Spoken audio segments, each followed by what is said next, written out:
వెళ్ళి ఒక స్కూల్ చూసి వచ్చిన. సత్తుపల్లి నియోజకవర్గం టేకులపల్లి గ్రామంలో స్కూల్ చూసి వచ్చిన. అది ఎప్పుడో పెద్దలు రామిరెడ్డి వెంకటరెడ్డి గారు ఉన్న టైంలో కట్టినటువంటి హాస్టల్ బిల్డింగ్. ముంగట్నేమో మోడల్ స్కూల్ కొత్తది ఉంది, కేసీఆర్ గారు కట్టించింది. వెనక మాత్రం పాత హాస్టల్ బిల్డింగ్ ఉంది. ఒక్కసారి ఇమాజిన్ చేయండి అన్న, మనం నిద్రపోతుంటే పైనుంచి పైకప్పు ఎప్పుడు ఊడిపడుతుందో తెలియనటువంటి పరిస్థితులలో అక్కడ ఆడపిల్లలు దాదాపు 150 మంది ప్రాణాలు అరచేతిలో పెట్టుకొని ఉంటా ఉన్నారు. నిజంగా నిన్న స్కూల్ సందర్శన చేస్తూ ఉంటే మాతో వచ్చినటువంటి చాలామంది కళ్ళనీళ్ళు పెట్టుకున్నటువంటి పరిస్థితి. అంత దారుణంగా ఆ స్కూల్ ఉంది.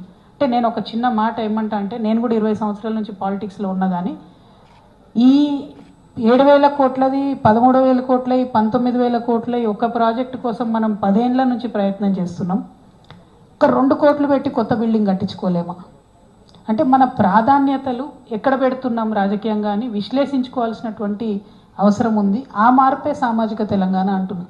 ఎస్, రైతుల కోసం ప్రాజెక్ట్ రావాల్సిందే, ప్రాజెక్టులు వస్తేనే మనం బాగుపడతాం, వాళ్ళ డౌట్ లేదు. ఎట్ ద సేమ్ టైం ఒక 2 కోట్లు, ఇది 20,000 కోట్లతో ప్రాజెక్టు కడుతున్నాం, ఒక 2 కోట్లు, 1 కోటి రూపాయలు పెట్టి ఇట్లాంటి బిల్డింగ్స్ రిపేర్ చేసుకుంటే 200 మంది ఆడపిల్లలు గుండె మీద చేసుకొని నిద్రపోతారు అనేటటువంటిది నా ఆలోచన. దానికోసమే మన ప్రాధాన్యత క్రమాలు నిర్ణయించుకోవడానికి సామాజిక తెలంగాణ కోణం రావాలి.